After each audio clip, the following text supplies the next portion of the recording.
திருச்சிற்றம்பலம்.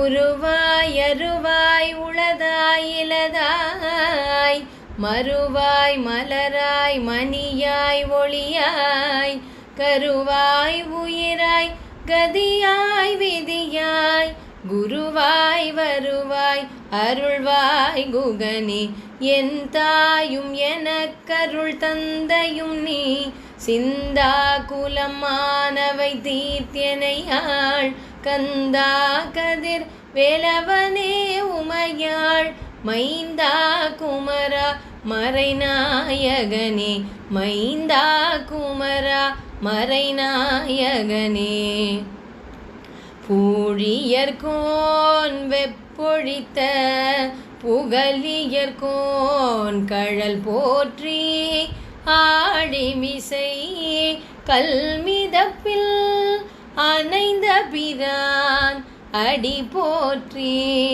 வாழி திரு நாவலூர் வன் தொண்டர் பதம் போற்றி ஊழிமலி திருவாத ஊரத்திரு தாழ் போற்றி ஊழிமலி திருவாத ஊரத்திரு தாழ் போற்றி. திருச்சிற்றம்பலம். இறைவனையும் குருவையும் வணங்கி குழுமியிருக்கும் அத்துணை இடையார் பெருமக்களின் திருவடிகள் பணிந்து வணங்கி இன்றைக்கு திருஞான சம்பந்த பெருமானுடைய அருள் வரலாறு 13வது பகுதி நாயன்மார்கள் அருள் வரலாறு 66. இன்றைக்கு நம்முடைய தொடக்கத்தில் நம்முடைய தேவி உபாசனா சத் சங்கத்தில் ஐயா பரமேஸ்வரன் ஐயா சொன்னது போல இந்த நாயன்மார்களுடைய சிறப்பை நம்ம இறைவனுடைய கருணையினால் அடியார் கூட்டத்தினுடைய சிறப்பினால் தொடர்ந்து சிந்திச்சுட்டு வரோம். இந்த நால்வர் துதியில் நம்ம பாடும் பொழுது முதல் அந்த அடியானது பூழியர்கோன் வெப்பொழித்த புகழியர்கோன் கழல் போற்றி அப்படிங்கிற அந்த அடி. நம்முடைய ஞான நூல்கள் பாடல்களை ஓதுவதனுடைய பலன் அதை நம்ம மீண்டும் மீண்டும் சிந்திக்கிறதுக்கு அதுதான் அதனுடைய ஒரு முடிந்த முடிவாக இருக்கணும். அந்த பாடல்களையும் அந்த நூல்களையும் அது சொல்லும் பொருளையும் தத்துவார்த்தத்தையும் தாத்பரியங்களையும் வாழ்வியல் தத்துவங்களை நம்முடைய ஆன்ம பக்குவத்தை அதையெல்லாம் மீள அந்த பாடல்களை நூல்களை சிந்திக்கும் பொழுது தான் நமக்கு இவையெல்லாம் சிறப்பாக நம்முடைய சித்தத்தில் அழுந்தும். அப்போ தான் இறைவனை என்றென்றைக்கும் நம்ம அவனுடைய நினைப்பு வரும். உயிரினுடைய இந்த பயணத்தை பற்றியெல்லாம் பேசிகிட்டு இருக்கும் பொழுது அந்த உயிரினுடைய பயணம் அந்த உடலை விட்டு பிரிஞ்சு போகும் பொழுது அதற்கு அந்த உடல் சார்ந்த அந்த அனுபவங்களும் அந்த பற்றுகளும் இல்லாது அந்த உயிர் ஒரு நிலைக்கணும்னா அது இறைவன் திருவடி நிழலில் தான் நிலைக்க முடியும். வேறு யாருமே அதற்கு துணை வர முடியாது. அப்படி இருக்கணும் அப்படின்னா இறைவனை இந்த நூல்கள் வாயிலாக இந்த அருளாளர்கள்லாம் நமக்கு அவனுடைய வடிவத்தை மூர்த்தி தலம் தீர்த்தத்தினை நமக்கு சொல்லிட்டு போயிருக்காங்க. ஆதீனங்களுடைய குருமகான்கள்லாம் சொல்லும் பொழுது எப்படி இந்த இறைவனுடைய அருள் நிலையை 3 வடிவங்களாக நம்ம உணர்றோம். மூர்த்தி தலம் தீர்த்தம். அதைத்தான் இந்த அருளாளர் பெருமக்கள் கோயில்களுக்கெல்லாம் சென்று அவர்களை அவர்களுடைய பிறவி பயன் காரணமாக அவர்கள் செய்த புண்ணியம் காரணமாக இறைவனே தடுத்தாட்கொண்டு விடுகின்றான். அதற்கு பிறகும் அவர்கள் எதற்கு இறைவன் புறத்தில் அவனுடைய வடிவத்தை தரிசிக்க செல்கின்றார்கள்? அதனுடைய சிறப்பை பேற்றினை பிறருக்கு உணர்த்துவதற்காக. அதனால் இந்த அகத்திலும் இறைவனை உணர்ந்து புறத்திலும் அவன் வீற்றிருக்கும் ஆலயங்கள் எல்லாம் இறைவன் எல்லா இடத்திலும் வியாபித்திருக்கிறான் என்றால் அது கோயில்களில் இருந்தால் என்ன, மனத்தில் இருந்தால் என்ன? பொதுவாக கோயில்களில் மட்டும் இருக்கிறான்னு நினைக்கக்கூடாது அப்படின்னு சொல்லுவார்கள். அது உண்மைதான். ஆனால் எல்லா இடத்துலையும் அவன் வியாபித்திருக்கும் பொழுது கோயில்கள்லையும் அவனை தரிசிக்க தெரியணும், நம்முடைய அகத்துக்குள்ளேயும் அவனை தரிசிக்க தெரியணும். மனத்தினால் அவனை நினைக்க தெரியணும், வாக்கினால் அவனை வாழ்த்த தெரியணும் அப்படின்ட்டு குருமகான்கள்லாம் சொல்கிறாங்க.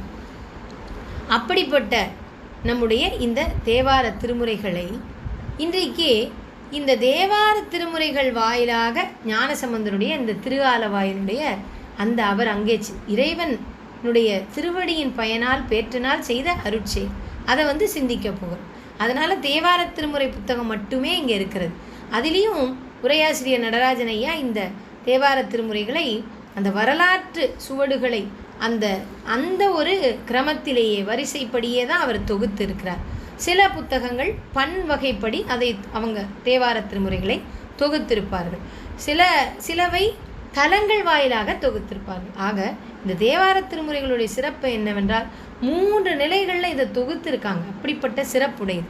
இன்னொன்று, இந்த திருமுறை ஓதாத மனமே உனக்கு என்ன வாய் அப்படின்ட்டு நம்முடைய தருமை ஆதீனத்து குரு முதல்வர் 600 ஆண்டுகளுக்கு முன்னால் இந்த தருமை ஆதீனத்தை ஸ்தாபித்த குரு முதல்வர், அவருடைய திருப்பெயரும் குரு ஞான சம்பந்தர்.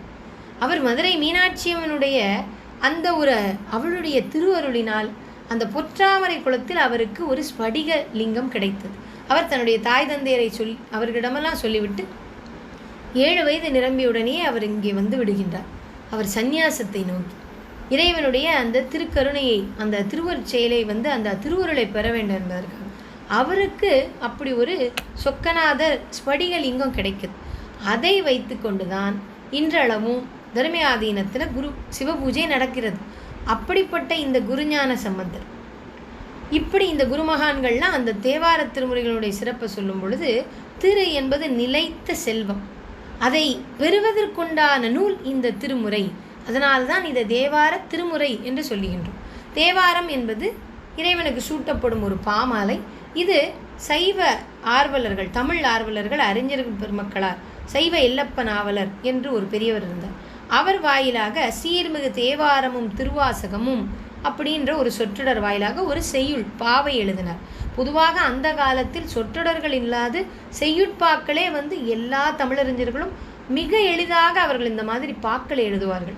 அந்த நூல்களினுடைய சிறப்பு, இந்த மாதிரி அருளாளர்களுடைய சிறப்பெல்லாம் அதெல்லாம் பெரிய பெரிய புத்தகங்களில் அதை கோடிட்டு காண்பித்திருப்பார்கள். அப்படி வந்தது தான் இந்த தேவாரம். ஆக இன்றைக்கு நம்முடைய திருஞான சம்பந்த பெருமானுடைய இந்த திரு ஆலவாய், அவருடைய இந்த அருட்செயல் வரலாறு, இதை ஏன் தேவார திருமுறை வாயிலாக சொல்லுவதை இவ்வளோ நம்ம அந்த தேவாரங்களுடைய சிறப்பை சொல்லி அதை நம்ம குறித்து சொல்கிறோம் அப்படின்னா, இதெல்லாம் வரலாறு. இந்த தேவார திருமுறையெல்லாம் ஒரு சான்று நம்மளுக்கு. இந்த மாதிரி ஒரு நூற்றாண்டில் ஒரு சிவக்கன்று, ஒரு பிள்ளையார் இருந்தார். அவர் இப்படி பிற சமயங்கள்னால இருந்த ஒரு தீங்கு செயல்களை, வஞ்சக செயல்களை எல்லாம் இறைவன் அருள் புரிந்த அந்த தேவார பாடல்கள் வாயிலாக அவர்களை வாதத்தில் வென்று சமய சிந்தனைகளை, பக்தியை நிலைநிறுத்தினார். அப்படிங்கிறதுக்கு இதெல்லாம் வரலாறு.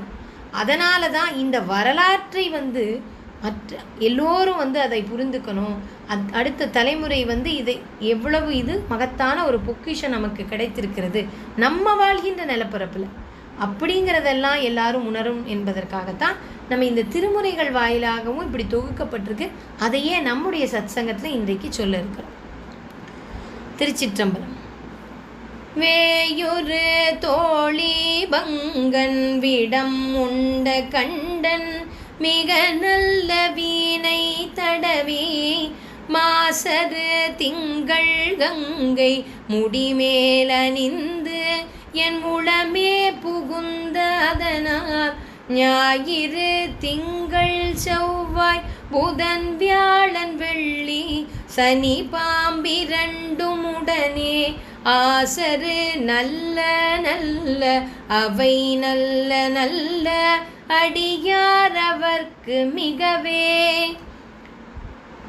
இந்த பதிகம் திருமறைக்காட்டில் ஞானசம்பந்தர் பாடிச்சது. சென்ற பகுதியிலேயே அவர் திருமறைக்காட்டில் நாவுக்கரசரிடம் விடை பெற்று கொண்டு திரு ஆலவாய்க்கு வந்துவிட்டார். மங்கையர்க்கரசி பதிகமும் பாடிவிட்டார். மங்கையர்க்கரசியாரும் குலச்சிறையாரும் இவரை வரவேற்க திரு ஆலவாயில் சொக்கநாத பெருமானை பார்த்து வணங்கி, இதுதான் அவன் வீற்றிருக்கும் திரு ஆலவாய் என்பதனை உணர்ந்து நெக்குருகி பக்தியின் மிகுதியினால் அத்தகைய இறைவனுக்கு பணி செய்யும் அந்த அடியார்களை போற்றி அவர் பாடிய திருப்பதிகத்தையும் சிந்தித்தோம்.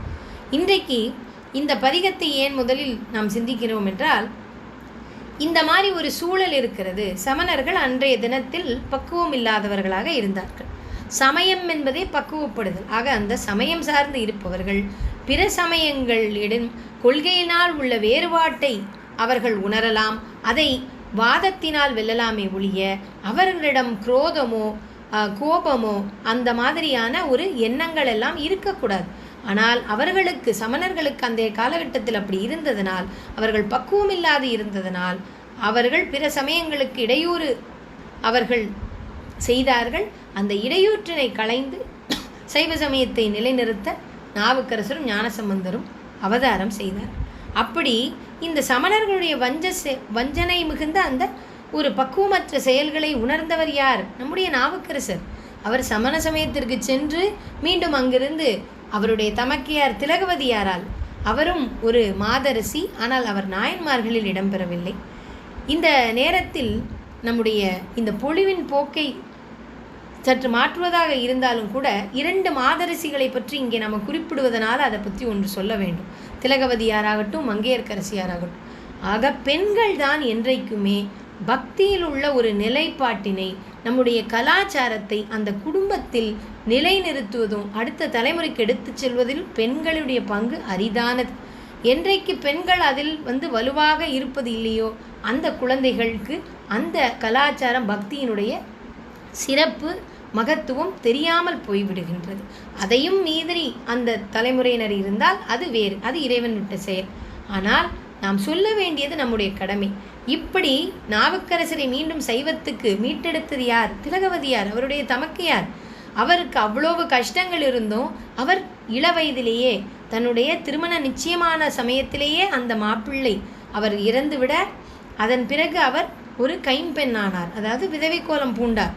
ஆனாலும் அவர் இறைவன் மேல் உள்ள அந்த பக்தியை விடவில்லை. வேறு சமயத்திற்கு சென்று விட்டால் நம்முடைய துன்பம் இல்லாமல் போய்விடும் என்ற ஒரு அவநம்பிக்கை அவருக்கு இல்லை. அவர் சிவபெருமானை நம்பி அவர் மீது பக்தி செய்து தன்னுடைய தம்பியையும் நாவுக்கரசரையும் மீண்டும் சைவத்திற்கு மீட்டெடுத்தார். அப்பொழுது சமணர்கள் அவர்களுடைய பக்குவம் எவ்வாறு இருந்தது என்றால், அந்த சமயம் சார்ந்த அந்த மந்திரங்கள், வழிபாட்டு முறைகளில் மன்னனுக்கு நம்பிக்கை போய்விட்டால் நம்முடைய சமயத்தை பரப்ப முடியாது என்ற ஒரு கோட்பாட்டில்தான் அவர்கள் இருந்தார்கள். அதனால் அது அவ்வளவு ஒரு முதிர்ச்சியான தன்மை அல்ல. அந்த ஒரு அதை புரிந்தமையால் நாவுக்கரசர் ஞானசம்பந்தரிடம் அவர் எச்சரிக்கின்றார். அவர்கள் பஞ்சக செயல்களை செய்யக்கூடியவர்கள் என்று அவர் சொன்னார். அவர் சொன்னதும் உண்மைதான். ஆனால் ஞானசம்பந்தர் அதற்கு பதிலாக இப்படி கிரகங்கள், கோள்கள், நாள்கள், நட்சத்திரங்கள், மற்றைய இயற்கை சார்ந்த அத்துணை விடயங்கள், சக்திகள் எல்லாமே இறையடியார்களுக்கு, அவனுடைய திருவடியை அடைந்தவர்களுக்கு இவையாவும் அவர்களை ஒன்றும் செய்யாது.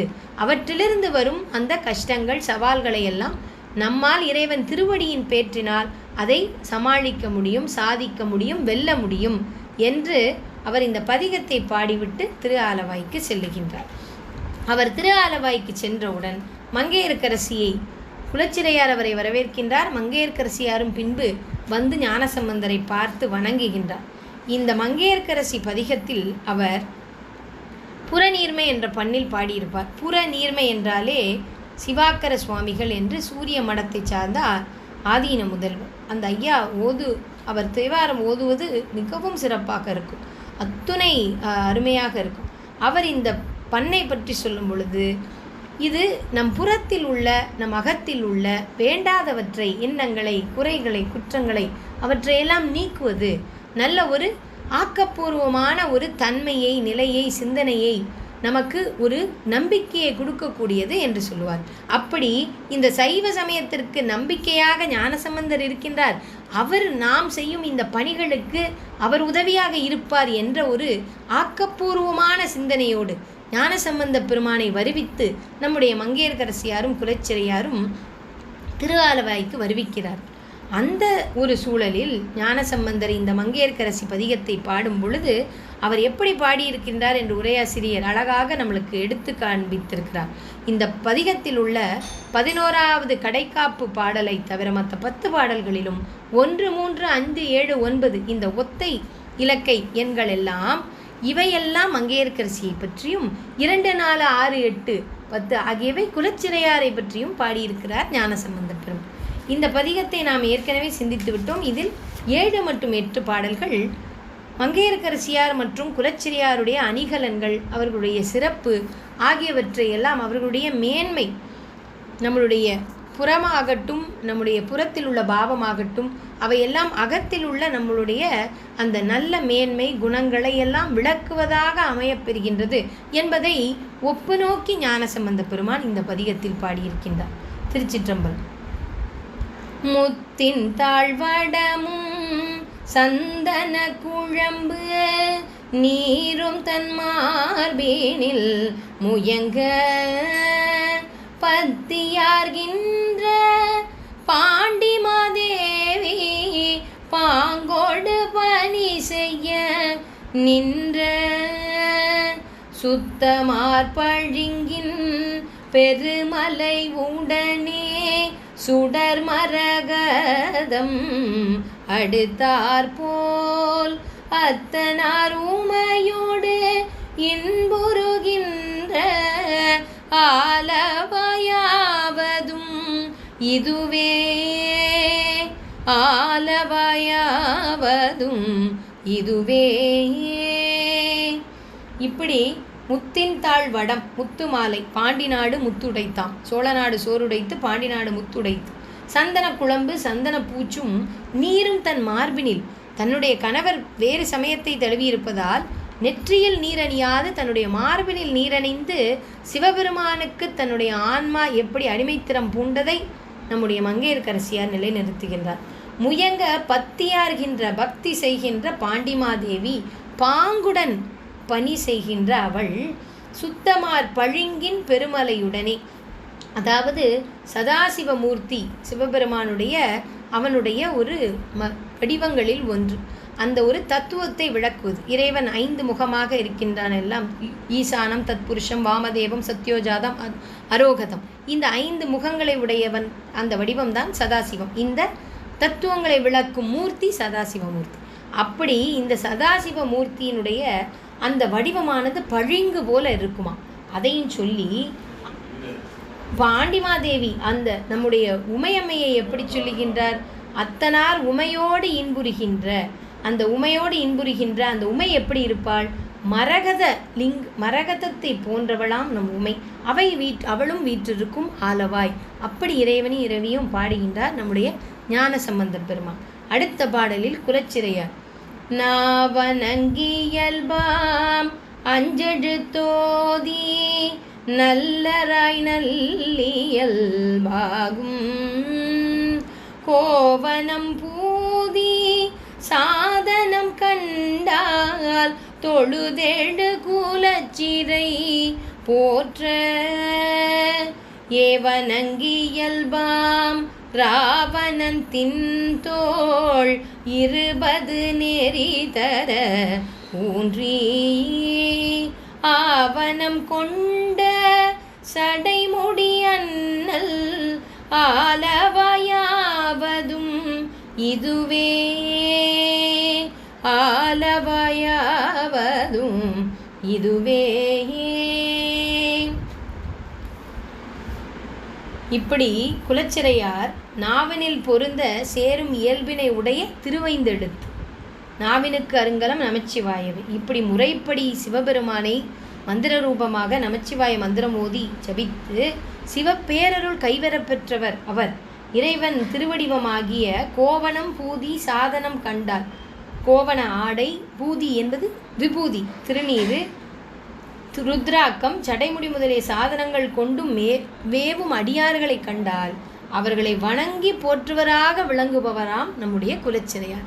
அப்பேற்பட்ட சிவப்பேரருள் பெற்றவர் அவர். போற்றும் இறைவன் ராவணன் நெறியுமாறு விரலால் ஊன்றி அடர்த்திய பின்னர் நன்மையாகும் வண்ணம் செய்து வீற்றிருக்கும் ஆலவாய். ராவணன் அவனுடைய ஆணவம் ஒடுங்க அவன் நெறியுமாறு, அவனுடைய 10 தலைகளும் நெறியுமாறு விரலாலே ஊன்றி நடத்திய இறைவன் பின்பு அவனுக்கு நன்மையை பயப்பித்தான் அவனுடைய பக்தியின் காரணமாக என்று சொல்லி இந்த மங்கையர்க்கரசி பதிகத்தில் 7வது 8வது பாடல்களை இன்று சிந்தித்தோம்.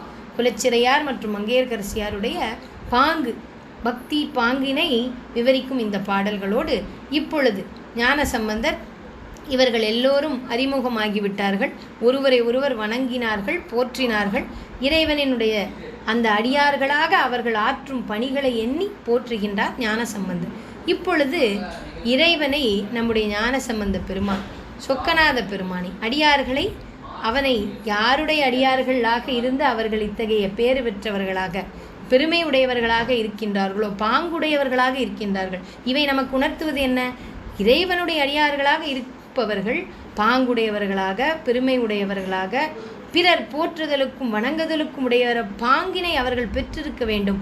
அதனால் அவர்களை முதலில் போற்றி பதிகம் பாடிவிட்டு இறைவனை, அவனுடைய அழகை, திருஆலவாய் ஈசனினுடைய அழகை இவர் எப்படி பாடினாராம், பாடிக்கொண்டே ஆடிக்கொண்டே பாடினாராம் இந்த பதிகத்தை. அப்படி என்று சிவாக்கர சுவாமிகள் சொல்லுவார்.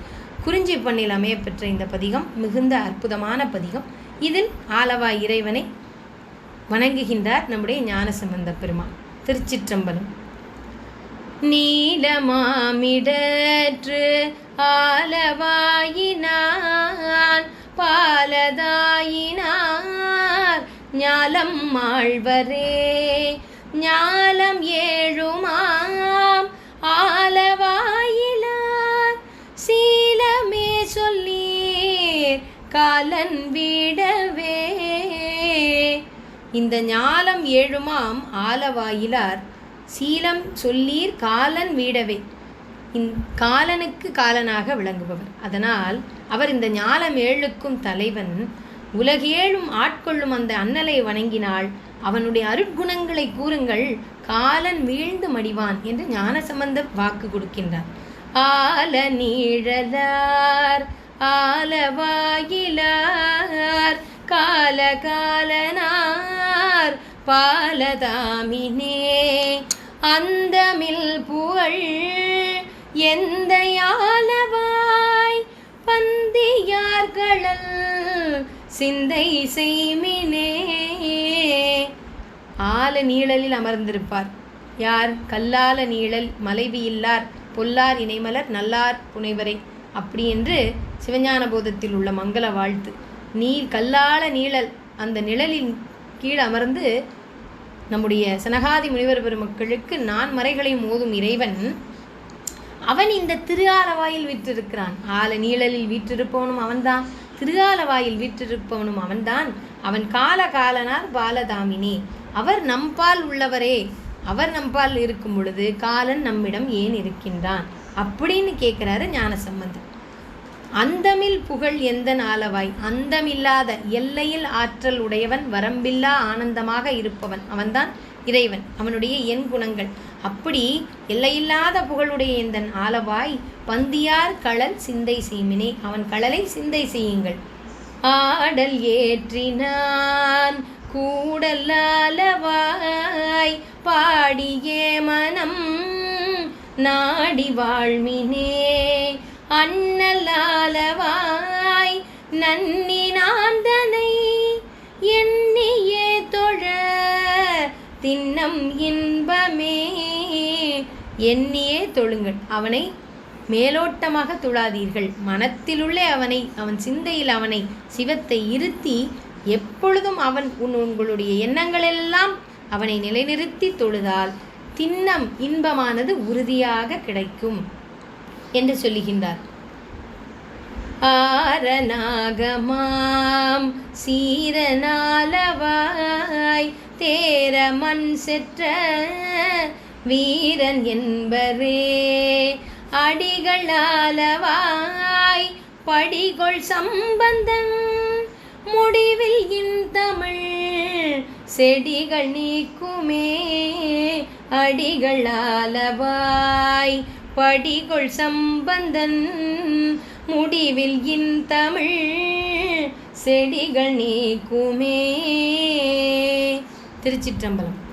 ஆர நாகமாம் சீரன் ஆலவாய் தேர மண் செற்ற வீரன் என்பரை புத்தர்களும் சமணர்களும் பகையாக கருதியவன். இவரை அவர்கள் பகையாக கருதினார்கள். இவன் யாரையும் பகையாக கருதுவதில்லை. அரவினை மாலையாக கொண்ட புகழ்மிக்கவன் ஆலவாய். அரவினையே மாலையாக கொண்டவன். யாருடைய பகை இவனை என்ன செய்யும்? இவனை வணங்கும் அடியார்களையும் யாருடைய பகையும் ஒன்றும் செய்யாது. அப்படி அதை நிலைநிறுத்ததான் ஞானசம்பந்த பிள்ளை இந்த பதிகத்தை எல்லாம் பாடி இறைவனிடமே உன்னுடைய திருவருள் என்ன, எனக்கு அஞ்சேல் என்று எனக்கு அருள் செய் என்று வரும் பதிகத்தில் பாடுவார். எதற்காக? அவர்களிடம் வாதம் செய்வதற்கு முன்னதாக. அப்படிப்பட்ட ஞானசம்பந்தர் அந்த நிறைவு அடிகளில் அடிகள் ஆலவாய் படிகள் சம்பந்தன் முடிவில் இன்தமிழ் செடிகள் நீக்குமே, இவற்றில் எவ்வளவு தூரம் எதுகையெல்லாம் அமைய பெற்றிருக்கிறது. இதையெல்லாம் ஒரு எவ்வளோ பெரிய தமிழ் மூதறிஞர்களாக இருந்தாலும் இதையெல்லாம் இப்படி சொற்றொடர்களை எல்லாம் பாட முடியுமா அந்த ஒரு ஜன நேரத்திலேயே? அப்படி ஞானசம்பந்தர் இறைவன் திருவருள் பெற்று இவற்றையெல்லாம் பாடியிருக்கின்றார். நன்மைகள் சேர்க்கும் ஞானசம்பந்தன் ஆலவாய் உரையும் அண்ணலை பற்றி எல்லை கடந்த முடிவில் இன்தமிழ் இனிய நற்றமிழ் பதிகத்தை உரைத்திடுவோர் தீமைகளின்று செடிகள் நீக்குமே, தீமைகளினின்று நீங்கியவர் அவர் என்று சொல்லி அவர் அடுத்ததாக அவருடைய மடத்திற்கு செல்லுகின்றார். அங்கே அடியார்களோடு தங்குகின்றார். அப்பொழுது சமணர்கள் அவர்கள் மந்திரங்களை சொல்லி அந்த மடத்திற்கு, அவர் தங்கியிருக்கும் இடத்திற்கு அது வெண்தீயை அதன் மேல் செந்தீயை ஏவ செய்கின்றார், முயற்சிக்கின்றார். ஆனால் நமச்சிவாய திருவைந்து எழுத்து மந்திரத்தை ஓதும் இந்த அடியார் பெருமக்களை அந்த மந்திரங்கள் எதுவும் செய்ய இயலவில்லை. உடனே அவர்கள் என்ன நினைக்கின்றார்கள்? மன்னனுக்கு அப்பொழுது நம்முடைய மந்திர முறைகள் வழிபாட்டுகளில் நம்பிக்கை இல்லாமல் போய்விடும், நம்முடைய சமயம் அழிந்துவிடும் என்று நினைத்து புறமாக தன்முனைப்போடு அவர்கள் தன்முனைப்போடு தீ வைக்கின்றார்கள், நெருப்பிடுகின்றார்கள் இவர்கள் தங்கியிருக்கும் மடங்களுக்கு. அதைத்தான் அங்கே நாவுக்கரசர் சொன்னார், வஞ்சக எண்ணம் கொண்டவர்கள் வஞ்சக செயல்களை செய்யக்கூடியவர்கள் என்று. அவருடைய கூற்று உண்மையாயிற்று. ஆனால் ஞானசம்பந்தர் உடனே என்ன சொன்னார்? ஐயனே, நாம் சிவபெருமானுடைய திரு அடி நீழலில் இருப்பவர்கள், அதனால் நம்மை எதுவும் ஒன்றும் செய்யாது என்று சொன்னார் அல்லவா? அதுவும் இங்கே உண்மையாகின்றது. இந்த தேவார பதிகம் கௌசிகம் பண்ணில் அமைய பெற்றிருக்கிறது. இதில் ஞானசம்பந்த பெருமான் தன் அடியார்கள் புடைசூழ தாமிருந்த மடத்தில் வைக்கப்பட்ட அந்த தீ பையவே சென்று பாண்டியனை கொல்ல என்று இந்த பதிகத்தை பாடுகின்றார். இந்த பைய என்ற சொல் பாண்டி நாட்டுக்கே உரித்தானது. சோழ நாட்டு சிவக்கன்று இங்கே வந்தவுடன் பாண்டி நாட்டு சொற்றொடர்களையும் அந்த மொழியினுடைய அவற்றில் வழக்கமாக மக்கள் பயன்படுத்தியதை ஆடிய மற்ற அறிஞர் பெருமக்கள் எல்லாம் இதை பெருமையாக சொல்லுவார்கள். இதே போல நம்முடைய திருப்பாவையிலும் பைய என்ற சொல்லை நம்முடைய இரண்டாவது பாடலில் ஆண்டாள் நாச்சியார் பயன்படுத்தியமையும் இங்கே கோடிட்டு காண்பிக்கின்றார் உரையாசிரியர் நடராஜன் ஐயா. இப்பொழுது இந்த பதிகத்தில் அவர் அந்த தீயானது நெருப்பானது பையவே சென்று பாண்டியனை பற்றுக. ஏன்? அவன் பாண்டிமாதேவியினுடைய கணவன். அவள் எத்தகைய ஒரு சிவனடியாராக இருக்கின்றார். அதனால் மன்னனுக்கு அவன் தவறை உணர்த்த வேண்டும், அதே சமயத்தில் அவனுக்கு எந்த தீங்கும் ஏற்பட்டு விடக்கூடாது என்று அவர் இப்படி ஒரு பதிகத்தை பாடி அவனுக்கு வெப்பு நோய் வருகின்றது. அந்த பதிகம் செய்யனே திரு ஆலவாய் மேவிய ஐயனே அஞ்சல் என்றருள் செய்யனை பொய்ய ராமமனர் கொழுவும் சூடர் பையவே சென்று பாண்டியர்க்காகவே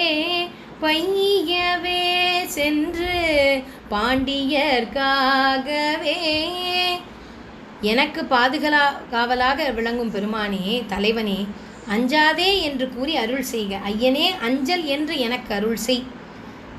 பையவே சென்று பாண்டியருக்கு ஆகவே. அமணர்கள் என்னை எரித்திட வைத்த தீயானது மெல்லச் சென்று பாண்டியனுக்கு ஆகுக என்று சொல்லுகின்றார்.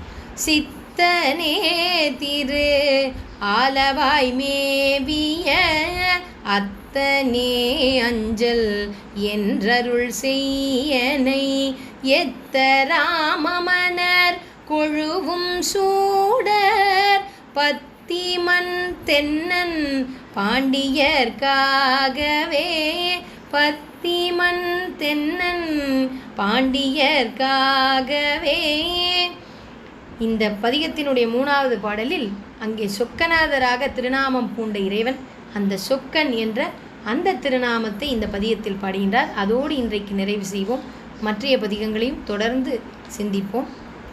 தக்கன் வேள்வி தகர்த்தருள்ளாலவாய் சொக்கனே அஞ்சல் என்றருள் செய்யனை எக்கராமமனர் கொழுவும் சூடர் பக்கமே சென்று பாண்டியர்க்காகவே எக்கராமமனர் கொழுவும் சூடர் பக்கமே சென்று பாண்டியர்க்காகவே சொக்க அஞ்சல் என்றருள் செய்யனை.